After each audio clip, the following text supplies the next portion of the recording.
Monsieur Vital Kamerhe, bonjour. Bonjour, Christian Lusakwedo. 2 heures d'entretien avec le président. C'était votre première rencontre depuis 2 ans? Oui. De quoi a-t-il été question ce soir? Nous avons parlé d'abord de notre partenariat que nous comptons renforcer à travers nos partis INC et IDPS et bien plus au sein de l'Union sacrée. Nous avons parlé des défis auxquels le pays doit faire face maintenant ou auxquels le pays est confronté présentement. Des défis sécuritaires avec l'Est du Congo qui est en ébullition en ce moment. Les défis alimentaires, c'est-à-dire avec cette pauvreté criante. Nous avons parlé des défis de la scolarité des enfants, des défis de la santé, etc., etc. Nous n'avons pas seulement évoqué les défis, mais nous avons évoqué la manière de les relever. On ne peut pas gagner une guerre sans mettre de l'ordre dans l'armée. On ne peut pas gagner une guerre sans avoir des services de renseignement, des services de sécurité qui travaillent et qui sont proactifs, qui identifient les menaces et les dévances, qui donnent la vraie information aux hommes qui sont sur le terrain et au président de la République qui est le commandant suprême pour que nous puissions gagner. D'aucuns pensent que le président va gagner le combat, c'est-à-dire il va descendre lui-même. Si le terrain commence à tirer, c'est ce qui nous font mal. Non, c'est une question d'abord qui concerne l'armée qui est l'outil de défense. Il faut lui donner les moyens, il faut lui donner la vraie information, c'est-à-dire renseignement militaire, mais il faut l'encadrer à tous les niveaux. Nous avons parlé aussi des solutions en ce qui concerne comment améliorer les bien-être des Congolais. Il y a déjà le projet de 145 territoires de transformation agricole qui a commencé, mais qu'il faut renforcer. Nous avons parlé aussi de la santé universelle, en commençant par Kinshasa pour la maternité gratuite. Nous avons parlé aussi du fait que l'agriculture, et je l'ai dit, avec 2 345 000 km² de terre, 2 345 000 km² de terre au Congo, 80 millions de terres arables et 40 millions irrigables, ça fait 120 millions. Le même espace cultivable que la Chine, qui nourrit 1,5 milliard de Chinois et qui exporte la différence. Il a été établi que le Congo peut produire pour 2 milliards de bouches. Donc ça signifie que nous devons mettre tous les moyens qu'il faut dans ce projet pour que le Congo devienne vert et qu'on produise. Nous avons parlé aussi de l'amélioration des salaires des fonctionnaires, des militaires, de tout le monde. Vous avez parlé donc de la gestion, vous avez parlé du mandat qui est en cours et que vous aviez commencé ensemble. Un mandat que vous allez continuer ensemble? Oui, on va les continuer ensemble, bien sûr, parce que le projet de 100 jours a fait couler beaucoup d'encre sur le pont. Il est temps que M. Kamerhe, qui était directeur du cabinet chef de l'État, qui ne pouvait pas parler parce qu'il était prisonnier, qui a été acquitté et qui ne pouvait pas parler parce que moi, j'ai une certaine éthique, j'ai réservé la primeur au président de la République. Mais maintenant, nous allons parler de 100 jours et montrer que depuis 1960, il n'y a aucun programme conçu en 15 jours et laissé des tâches indélébiles en 9 mois. Ça n'existe pas. Et je mettrai quiconque au défi. Il a fallu 32 ans pour le président Mobutu, il a fallu 18 ans pour le président Joseph Kabila, mais en 9 mois, nous étions sur la voie. Dans un conseil des ministres malheureux, ce jour-là, j'avais la malaria.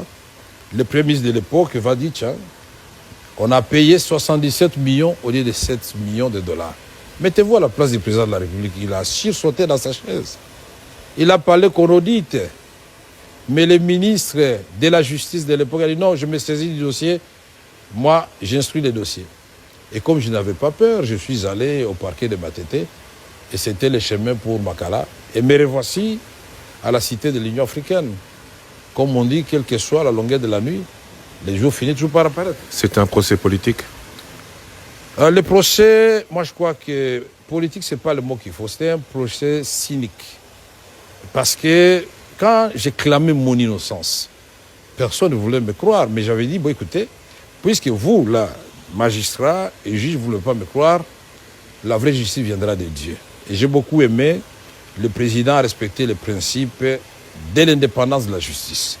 Et de mon côté, vous savez, dans toutes les valeurs chrétiennes, là, la valeur la plus difficile à observer, c'est la patience. C'est la résilience.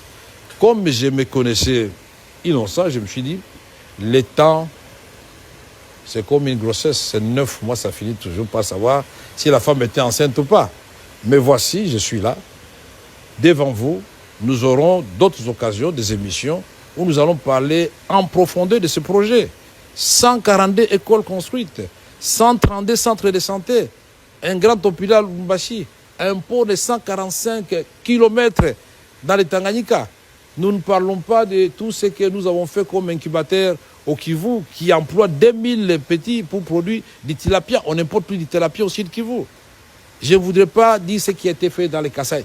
Au moins une province, chaque province parmi les 26 a été touchée par au moins 3 projets. Que ce soit 77 ou 7 millions, beaucoup de gens aujourd'hui se posent la question suivante, où est passé cet argent?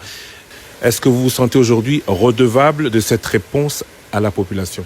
Non, aujourd'hui, moi, je dois remercier d'abord la Cour de cassation. Puisque pour beaucoup de gens, ils ne savent pas que la Cour de cassation, c'est la Cour qui juge les jugements. Pour savoir si le jugement qui a été rendu au degré inférieur est conforme au droit.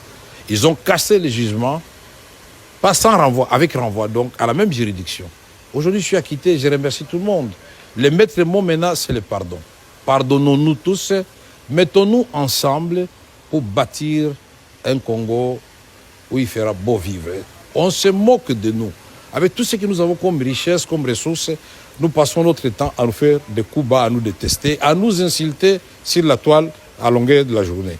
Moi, j'ai dit, et je le répète, l'épreuve en durée est en dessous de ce que l'on peut donner à sa patrie, à sa nation, à la communauté congolaise, à laquelle je suis attaché profondément. Je vais organiser une messe d'action de grâce à Kinshasa comme à Bukavu pour remercier le Seigneur de m'avoir gardé en vie. Je pouvais mourir. Là, ce n'est pas un endroit où il faut souhaiter envoyer quelqu'un. Vous parlez de la patrie, vous parlez de la nation. Cette patrie, cette nation est aujourd'hui menacée encore à sa partie orientale. Le gouvernement parle et avance des preuves d'agression du Rwanda sous couvert du M23. Est-ce que c'est aussi votre opinion? Qu'est-ce qui doit être fait? On passe à la manière forte ou, comme vous l'avez fait dans le passé, on pacifie? Non, nous avons parlé avec le président, entre autres, de cette question, de la pacification de l'Est du Congo. Et tous nous sommes d'accord qu'il n'y a pas que l'option militaire. Je lui ai dit, ce que nous avons fait à son temps. Et toi, Christian, tu étais témoin puisque tu m'as accompagné dans cette caravane de la paix. Il y a l'option militaire, mais il y a la diplomatie, il y a d'autres options, parce que quel que soit ce que nous ferons, et la géographie, et l'histoire nous condamnent de vivre éternellement jusqu'à ce que le monde se fasse comme des voisins. Qui va transporter le Congo pour l'amener ailleurs ou le Rwanda ailleurs? Je crois qu'il y a des préalables en cela. Il faut qu'il y ait de bonnes volontés de part et d'autre. Nous sommes de bonne volonté. Il faut que de l'autre côté, il y ait la sincérité. Nous sommes sincères. C'est à eux de nous rencontrer, de nous dire en toute sincérité que cette guerre n'arrange personne. Parce qu'il y a des morts de part et d'autre. Nous devons y mettre fin. Monsieur Vital Kamerhe, en vous remerciant de nous avoir accordé de votre précieux temps. Juste une dernière question. Le cash existe toujours, disons, l'union sacrée existe toujours, mais le directeur de cabinet n'est plus en fonction. Vous parlez comme une personne toujours d'active ou qui est prête à être encore d'active. Alors, d'active où? Certains vous voient Premier ministre, d'autres vous voient à d'autres fonctions. Vous voyez où dans les prochaines semaines pour faire ce que vous dites aujourd'hui être en mesure de faire? Je me vois comme un citoyen congolais déterminé à aider son pays. Même toi, Christian Lusakone, c'est ici que je vais interpeller la presse. La presse, faites une communication qui puisse aider le pays. Dans les réseaux sociaux, faites des choses qui puissent aider le pays. Il ne faut pas être nécessairement Premier ministre, Président de la République ou ministre pour aider son pays.